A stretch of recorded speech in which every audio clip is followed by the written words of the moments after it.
மகாராஷ்டிரா மற்றும் ஜார்க்கண்ட் 2 மாநிலங்களுடைய தேர்தல் என்பது நடந்து முடிஞ்சிருக்கு. நவம்பர் 23ஆம் தேதி வாக்கு எண்ணிக்கை என்பது நடக்க இருக்கக்கூடிய சூழ்நிலையில் நேற்றைக்கு கருத்து கணிப்பு எக்ஸிட் போல் அப்படின்ற பேரில் ஒரு கருத்து கணிப்புகளை பல்வேறு நிறுவனங்கள் வெளியிட்டிருந்தாங்க. அதில் மகாராஷ்டிரா மற்றும் ஜார்க்கண்டில் பெரும்பாலும் பிஜேபி தான் ஆட்சி அமைக்க போகுது அப்படின்றதா எல்லா மீடியாக்களுடைய வாதமாக இருந்துச்சு.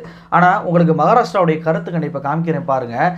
இந்த கருத்து கணிப்பில் பார்த்தீங்க அப்படின்னா பெரும்பான்மை பிஜேபிக்கு வந்து மெஜாரிட்டி கிடைக்கும் அப்படின்னு சொல்லி 4 நிறுவனங்கள் கருத்து கணிப்பை சொல்லியிருக்கிறாங்க. ஆனால் அதுவே இந்தியா கூட்டணிக்கு மெஜாரிட்டி கிடைக்கும் அப்படின்னு சொல்லி 3 நிறுவனங்கள் கருத்து கணிப்பை சொல்லியிருக்கிறாங்க. இதில் 4 நிறுவனங்கள் பார்த்தீங்கன்னா தொங்கு சபை வரலாம் அப்படின்ற கருத்து கணிப்பையும் வெளியிட்டிருக்கிறாங்க.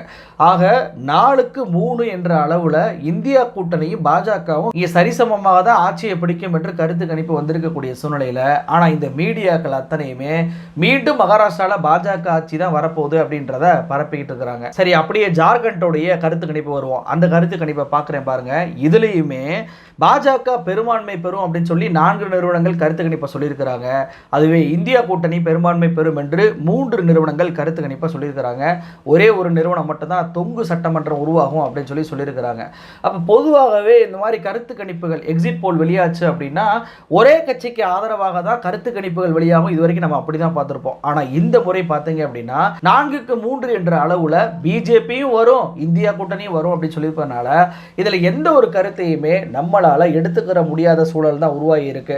ஆனால் இந்த மீடியாக்கள் பிஜேபிக்கு ஆதரவாக கருத்து கணிப்பு வந்ததை போல ஒரு பிம்பத்தை ஏற்படுத்துகிறாங்க. இந்த பிம்பத்தை ஏற்படுத்துவதற்கான காரணம் இவிஎம் தான். அதை நான் பின்னாடி சொல்கிறேன். அதற்கு முன்பு இந்த பாஜக வெற்றி பெறும் அப்படின்னு சொல்லியிருக்கிறாங்கல்ல 4 நிறுவனங்கள். இதில் ஒரு நிறுவனம் பிமார்க் அப்படின்ற நிறுவனம் வந்து பெரும்பான்மை கிடைக்கலாம் கிடைக்காம போகலான் இருக்கிறாங்க. அதனால் அவங்கள விட்டுருவோம். மீதி இருக்கக்கூடிய 3 நிறுவனங்கள் யார்? பீப்புள் பல்ஸ், மேட்ரிஸ், அதே போல் சாணக்கியா. இதில் இந்த பீப்புள்ஸ் பல்ஸ்லாம் பார்த்தீங்க அப்படின்னா ஹரியானா சட்டமன்ற தேர்தலில் காங்கிரஸ் பெரும்பான்மை பெற்று ஆட்சி அமைக்கும் அப்படின்னு சொன்னாங்க. ஆனால் நிலைமை அங்கே என்ன நடந்துச்சு?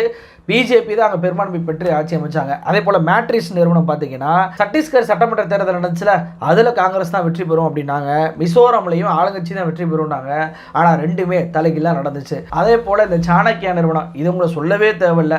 2024 நாடாளுமன்ற தேர்தலில் மோடிக்கு 400 சீட் உறுதியாக வருங்க அப்படின்னு சொல்லி முதல்ல கருத்து கணிப்பை வெளியிட்டதே இந்த சாணக்கியா தான். அதே போல் 2020 பீகார் சட்டமன்ற தேர்தலையும் பார்த்தீங்கன்னா ஆர்ஜேடி காங்கிரஸும் 180 சீட்டுக்கு மேலே ஜெயிக்கும் அப்படின்னு சொல்லி சொன்னாங்க. அதே போல சத்தீஸ்கர்லையும் காங்கிரஸ் தான் ஆட்சி அமைக்க சொன்னாங்க. இது எதுவுமே நடக்கவே இல்லை. அப்ப பிஜேபிக்கு பெரும்பான்மையாக 2 மாநிலங்களிலுமே வந்து ஆட்சி அமைப்பாங்க அப்படின்னு சொல்லி கருத்து கணிப்பு வெளியிட்ட இந்த 3 நிறுவனங்களுமே முன்னுக்கு பின் முரணான தகவல்களை கடந்த சட்டமன்ற தேர்தலையும் சரி நாடாளுமன்ற தேர்தலையும் சரி கணித்திருப்பதை நம்மளால பார்க்க முடியுது. அப்போ முற்றிலும் நிராகரிக்கக்கூடிய அளவுல தான் இந்த கருத்து கணிப்போட ஸ்டேட்டஸ் என்பது இருக்கு. சரி, அப்புறம் ஏன் இந்த கருத்து கணிப்பு என்பது பாஜகவுக்கு ஆதரவாக வந்திருக்கிறது அப்படின்னு சொல்லி பரப்பப்படுது அப்படின்றது பின்னாடி ஒரு அரசியல் இருக்கு. நமக்கெல்லாம் தெரியும், ஹரியானா சட்டமன்ற தேர்தலில் வந்து பார்த்தீங்க அப்படின்னா அங்கே காங்கிரஸ் தான் வெற்றி பெறும், அங்கே காங்கிரஸை தவிர வேற எந்த கட்சியும் வராது அப்படின்னு சொல்லி தான் எல்லா நிறுவனங்களுமே கருத்து கணிப்பை சொன்னாங்க. ஆனால் ரிசல்ட் வந்ததோ நேர்மாற்றமாக இருந்துச்சு. ஏன் இப்படியான கருத்து கணிப்புகள் வந்து வெளியாகுது அப்படின்னா நீங்கள் நல்லா கவனிச்சு பார்த்தீங்கன்னா தெரியும், நாம தான் வெற்றி பெற போகிறோம் அப்படின்ற மெதப்பில் காங்கிரஸ் கட்சியுடைய தொண்டர்கள் இவிஎம் மிஷினை ஸ்ட்ராங் ரூமில் ஃபாலோ பண்ணாமே விட்டுட்டாங்க. ஹரியானாவில் அடிக்கடி ஸ்ட்ராங் ரூமில் சிசிடிவி என்பது ஆஃப் செய்யப்பட்டுக்கிட்டே இருந்துச்சு அப்படின்ற குற்றச்சாட்டுகள்லாம் மீடியாக்களில் வந்துச்சு. அது மட்டுமல்ல, தேர்தலில் கருத்து கணிப்பு எப்படி வந்துச்சோ அதே போலவே வாக்கு எண்ணும் போது நமக்கு சாதகமாக தான் வந்து கருத்து கணிப்பு வந்திருக்கு, நம்ம 60 சீட்டில் ஜெயிக்க போகிறோம் அப்படின்றதுக்காக வாக்கு எண்ணிக்கை முடிவதற்கு முன்பே எல்லா காங்கிரஸ் தொண்டர்களும் பூத்தை விட்டு வெளியே வந்து வெடியை வெடித்து கொண்டாடக்கூடிய சூழல் என்பது ஏற்பட்டுச்சு. இப்படியான வெடியை வெடிக்கிறதுக்கு பூத்தை விட்டு அவங்க வெளியே வந்தோடனே பார்த்தீங்க அப்படின்னா தேர்தல் ரிசல்ட் அப்படி தலைகீழாக மாறி பிஜேபி அங்கே வந்து பெரும்பான்மை பெறக்கூடிய சூழல்லாம் ஏற்பட்டுச்சு. அப்போது இங்கே கட்சியுடைய தொண்டர்களையும் சரி வாக்கு முகர்களையும் சரி ஒரு பலவீனம் அடையக்கூடிய அல்லது உற்சாகத்தில் ஆழ்த்தக்கூடிய ஒரு விஷயத்தை தான் இந்த கருத்து கணிப்பு என்பது தொடர்ச்சியாக செய்யுது. இப்போ பாஜக ஆட்சியை பிடிக்க போகுது அப்படின்னு சொல்லி கருத்து கணிப்பு வெளியிட்டாங்கன்னு வச்சுக்கோங்களேன், ஒரு சோர்வு என்பது இயல்பாகவே தொண்டர்களுக்கு வந்து ஏற்பட்டுரும். ஏன்னா தேர்தல் வேலை என்பது அவ்வளோ லேசு கிடையாது. அப்படி தேர்தல் வேலையை பார்த்துமே நம்ம தோல்விதான் அடைய போகிறோமா அப்படின்ற ஒரு சோர்வு வந்து தொண்டர்களுக்கு ஏற்பட்டு இவிஎம்ஐ ஸ்ட்ராங் ரூமில் ஃபாலோ பண்ணாமல் விடுவாங்க. இன்னொன்று வாக்குச்சாவடி முகர்வலாக ஃபார்ம் 17C வச்சுருப்பாங்க தெரியுமா, அவங்கெல்லாம் நம்ம தான் தோக்க போகிறோமே, எதுக்கு இந்த ஃபார்ம் 17C அப்படின்றத அதையும் பாதுகாக்கக்கூடிய சூழல் என்பது ஏற்படாமல் போகக்கூடிய வாய்ப்பு என்பது ஏற்படும். இதுவே நாம தான் ஜெயிக்க போகிறோம் அப்படின்ற கருத்து கணிப்பு வெளியிடறாங்கன்னு வச்சுக்கோங்களேன், தொண்டர்களுக்கு ஒரு மிதப்பு வந்துடும். நாம தான் ஜெயிக்க போகிறோம், எதற்காக இவிஎம் ஃபாலோ பண்ணணும் அப்படின்ற ஒரு மிதப்பில் அவங்க செய்வாங்க. இதற்கு சாட்சியாக ஹரியானா தேர்தலே இருந்துச்சு. அந்த அடிப்படையில் தான் இந்த முறையும் பாஜக வெற்றி பெறும் அப்படின்ற ஒரு கருத்து கணிப்பை உருவாக்கி தொண்டர்களை சோர்வடைய வைப்பதற்காக தான் இந்த வேலையை பாஜகவும் இந்த மீடியாக்களும் செஞ்சுக்கிட்டு இருக்கு. இது எந்த அளவுக்கு உண்மை அப்படின்னா, ஹரியானாவுடைய காங்கிரஸ் மாநில தலைவராக இருக்கக்கூடிய உதய்பான் நேற்றைக்கு மீடியாவை கூட்டி ஒரு பிரஸ் மீட் நடத்துறாரு. அதில் அவர் என்ன தெரியுமா சொல்றாரு, சரியாக இந்த வாக்கு எண்ணிக்கை நடைபெறக்கூடிய அந்த அக்டோபர் 8ஆம் தேதி எங்களுடைய கட்சியுடைய பொறுப்பாளர், அதாவது காங்கிரஸுடைய பொதுச் செயலாளராக இருக்கக்கூடிய தீபக் பபாரியா, அவர் தான் ஹரியானா காங்கிரஸுடைய பொறுப்பாளராக இருந்தார் தேர்தலுக்காக.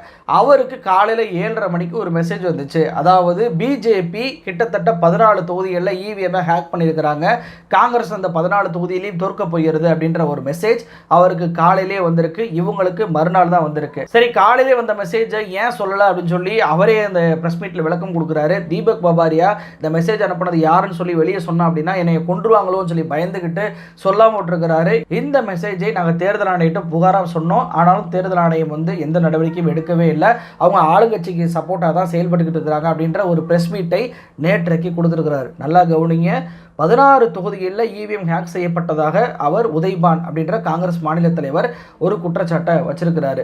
ஏற்கனவே ஹரியானாவுடைய அந்த இவிஎம் பேட்டரி எப்படிங்க 99% இருக்கு, அது எப்படி ஓட்டு போட்டு குறையாமல் இருக்கு அப்படின்ற கேள்விகளை தேர்தல் ஆணையத்துக்கே நேரடியாக காங்கிரஸ் கட்சியை போய் கேள்வி கேட்டாங்க. ராகுல் காந்தியே எப்போதுமே மக்களுடைய அந்த தேர்தல் முடிவை ஏற்றுக்கொள்கிறோம் என்று சொல்லக்கூடியவர் ஹரியானா தேர்தல் அப்படி சொல்லவே இல்லை, தேர்தல் ஆணையத்தை நோக்கி கேள்வி கேட்டார். அப்போ கூட ராகுலுக்கு எதிராக தேர்தல் ஆணையம் அறிக்கையெல்லாம் விட்டாங்க. இப்படியான சம்பவம் ஹரியானா மாநில தேர்தலில் ரிசல்ட் நடந்த பிறகு பார்த்தீங்கன்னா இந்தியா கூட்டணி மிகப்பெரிய உஷாராயிட்டாங்க அப்படின்னே சொல்லலாம். ஏன்னா நம்ம ஏற்கனவே ஒரு வீடியோவில் தெளிவாக சொல்லியிருந்தோம் என்ன அப்படின்னா, ஒவ்வொரு வேட்பாளருமே ஒரு டெக்னிக்கல் டீமை ஃபார்ம் பண்ணுறாங்க. அவங்க ஃபார்ம் பண்ணி அந்தந்த தொகுதிகளில் அந்த இவிஎம் மிஷினுடைய நம்பர் என்ன, அதில் எவ்வளோ பேட்டரி சதவீதம் இருக்குது உள்ளிட்ட எல்லா விஷயத்தையுமே நோட் பண்ணியிருக்கிறாங்க.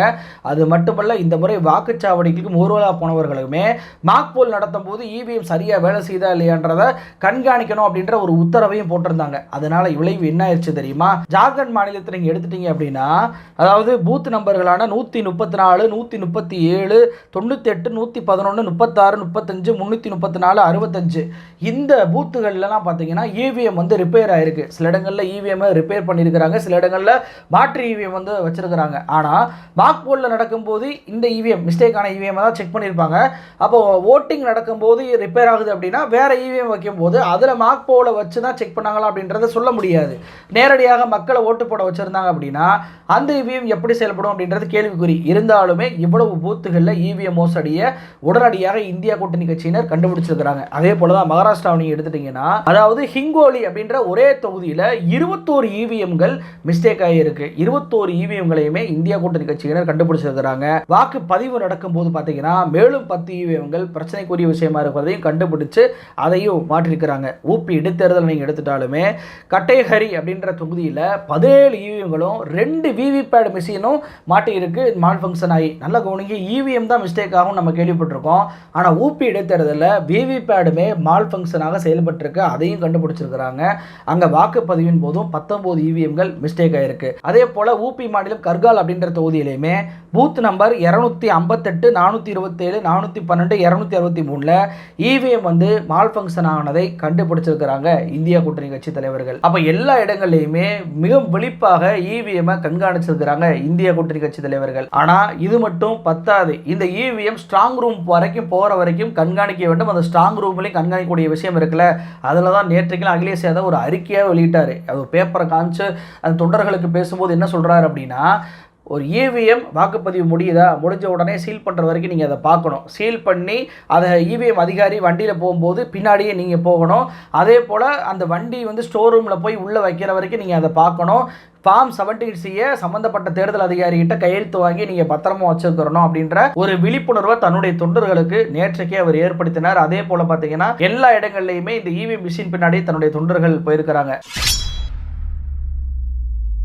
அது மட்டுமல்ல, எப்படி உத்தரப்பிரதேச இடைத்தேர்தலில் பிஜேபி ஜெயிச்சு ஆகணுன்றக்காண்டி என்ன வேண்டுமானாலும் சூழ்ச்சியை பண்ணுவாங்க என்பதற்காக தொண்டர்கள்ட்ட போன் எடுத்துக்கோங்க, போட்டோ வீடியோ எடுங்க, எப்படி இருந்தாலும் அத்துமீறல் நடக்கும், அதை ஆதாரத்தோடு நம்ம அம்பலப்படுத்தணும் அப்படின்னு சொன்னார். அதோட விளைவு என்னாச்சு தெரியுமா, பல தொகுதிகளில் பார்த்தீங்கன்னா போலீஸே கண்ணை காட்டி இஸ்லாமிய பெண்களை ஓட்டு போட விடாமல் தடுத்து நிறுத்தாட்டுறாங்க, லத்தியை காட்டி மிரட்டி அனுப்புறாங்க. வாக்குச்சாவடியில் லைனில் நிற்கும் போது அந்த மக்களை அடித்து துரத்தக்கூடிய காட்சிகள்லாம் வீடியோக்களாகவும் போட்டோக்களாகவும் எடுத்ததுனால அதை ராஜீவ்குமார் தலைமை தேர்தல் ஆணையர் ராஜீவ்குமாருக்கே நேரடியாக ஃபோன் போட்டு அது எல்லா ஃபோட்டோ வீடியோவும் அனுப்புனதுனால 7 போலீஸ் சஸ்பெண்ட் பண்ணப்பட்டாங்க. இருந்தாலும் கூட முஸ்லீம்கள் அதிகமாக இருக்கக்கூடிய எல்லா தொகுதியிலையுமே முஸ்லீம் பெண்களை புர்கா தூக்கி வந்து செக் பண்ணுறது, அதுவும் ஆண் போலீஸை விட்டு, அதுக்கு பெண் போலீஸ் வச்சாலும் பரவாயில்ல, ஆண் போலீஸை விட்டு செக் பண்ணியிருக்கிறாங்க. பல்வேறு முஸ்லீம் பெண்களை ஓட்டு போட விடாமல் தடுத்திருக்கிறாங்க, தலித்துகளை வந்து ஓட்டு போட விடாமல் தடுத்திருக்கிறாங்க. இப்படியான சூழலை தான் பாஜக அங்கே உத்தரப்பிரதேச தேர்தலில் பயன்படுத்தி இருக்கு. நீங்கள் அதே மகாராஷ்டிரா தேர்தலுக்கு வந்துட்டீங்க அப்படின்னா இந்த இவிஎம் மிஷினை வந்து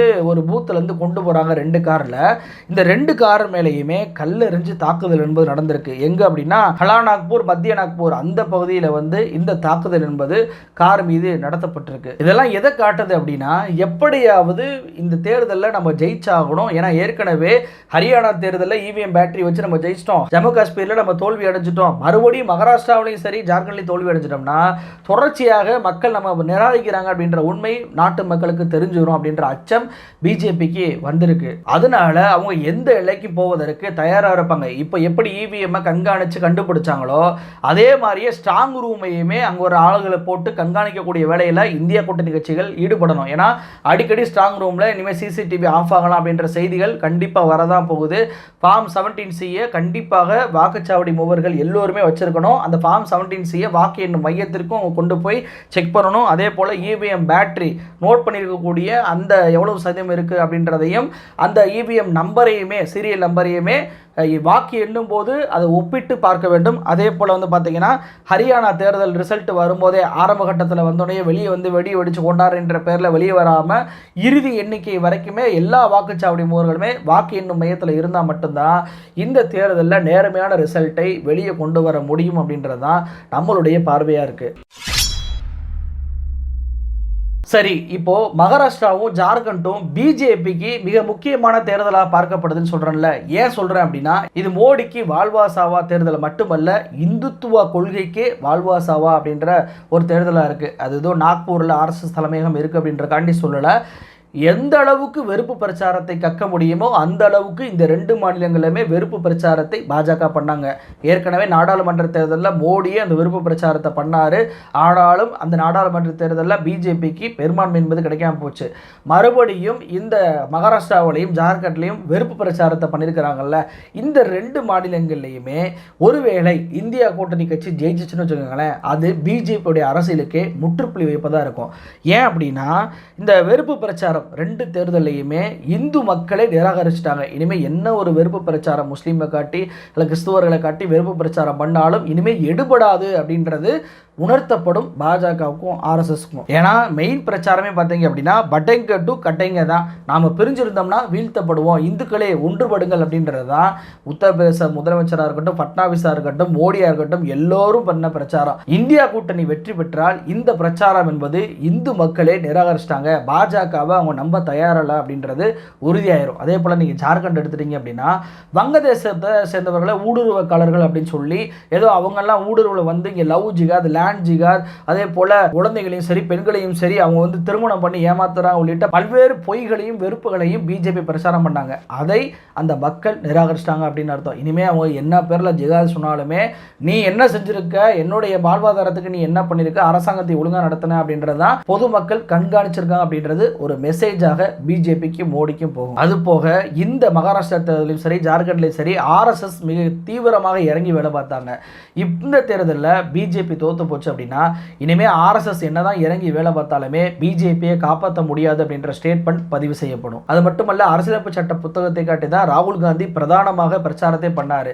இந்த அரசியலமைப்பு சட்ட புத்தகம் தான் இனி வரும் தேர்தலையுமே மிகப்பெரிய பேசுபொருளாக மாறும். இனியும் தாந்தோன்றித்தனமாக அரசியலமைப்பு சட்டத்தை மாற்றலாம் அப்படின்ற எண்ணத்தை பிஜேபி கைவிடக்கூடிய சூழல் என்பது ஏற்படும். விலைவாசி உயர்வுக்கு காரணம் முஸ்லிம்கள் அதிகமான பிள்ளைகளை பெற்றுக்கிறாங்க, அதனால தான் இந்த விலைவாசி உயர்வு ஏறிக்கிட்டே இருக்கு அப்படின்ற பிரச்சாரத்தை இனிமே பண்ண முடியாது. அதே போல ஈடியை வச்சு பயங்காட்டி பல்வேறு நபர்களை மாற்றுக் கட்சியில் பிஜேபியில் இறங்கக்கூடிய வேலையும் இனி எடுபடாமல் போகும். ஏன்னா பிஜேபியை தோற்று போது எதற்காக அந்த கட்சியில் நம்ம போகணும் அப்படின்ற ஒரு நிலைப்பாடை எல்லாரும் எடுக்க ஆரம்பிச்சிருவாங்க. தொடர்ச்சியாக தேர்தல் ஆணையம் பிஜேபிக்கு ஆதரவாகவே இருக்கக்கூடிய சூழல் என்பதும் மாறுபடும். ஏன்னா மக்கள் எதிர்கட்சிக்கு ஆதரவான நிலைப்பாடு எடுக்கும்போது வேறு வழி இல்லாமல் அவர்களும் நடுநிலையாக செயல்பட வேண்டிய சூழலுக்கு தள்ளப்படுவாங்க. இது எல்லாம் கூட மிக முக்கியமாக வரக்கூடிய டெல்லி சட்டமன்ற தேர்தலையும் பீகார் சட்டமன்ற தேர்தலையும் அது எதிரொலிக்கும். மிக முக்கியமாக இந்த பீகார் சட்டமன்ற தேர்தல் பல்டி குமாராக இருக்கக்கூடிய நிதிஷ்குமார் மட்டும் தோல்வி அடைஞ்சிட்டார் அப்படின்னா, பாஜக கூட்டணி தோத்து போச்சு அப்படின்னா, கண்டிப்பாக சென்ட்ரலில் அவருடைய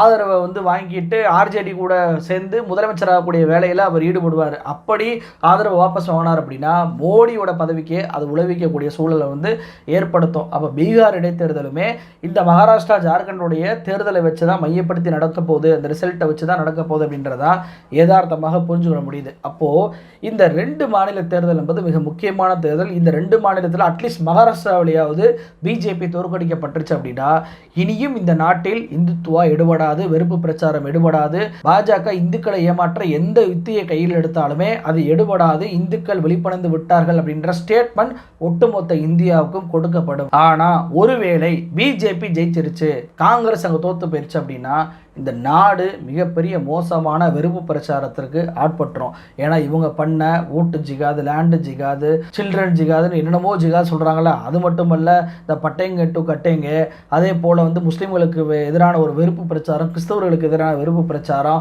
உள்ளிட்ட பல்வேறு பிரச்சாரங்கள் மக்கள் மன்றத்தில் எடுபட்டு போயிருச்சு அப்படின்னு சொல்லி அர்த்தம். இந்துத்துவா தான் எதிர்கால அரசியல், எல்லா கட்சியும் இந்துத்துவா பேசிய வேண்டிய சூழல் என்பது இந்த 2 மாநில தேர்தலில் பிஜேபி ஜெயிச்சிருச்சுன்னா உருவாகும். நான் என்னெல்லாம் பட்டியல் போட்டேன் அது எல்லாமே அப்படியே தலைகீழாக மாறிடும். அப்போ இந்த 2 மாநில தேர்தல் என்பதுதான் பாஜகவுடைய அரசியலுக்கும் இந்துத்துவ அரசியலுக்கும் முற்றுப்புள்ளி வைக்கக்கூடிய தேர்தலாக இருக்க போகுது. கண்டிப்பாக இந்த ஈவி விஷயத்தை மட்டும் பின்பற்றி சரியாக கண்காணித்து விட்டால் பாஜக கண்டிப்பாக தோல்விதான் அடையும் அப்படின்றதான் எல்லோருடைய பார்வையாக இருக்குது. பார்ப்போம் என்ன நடக்குது அப்படின்னு சொல்லி. நன்றி.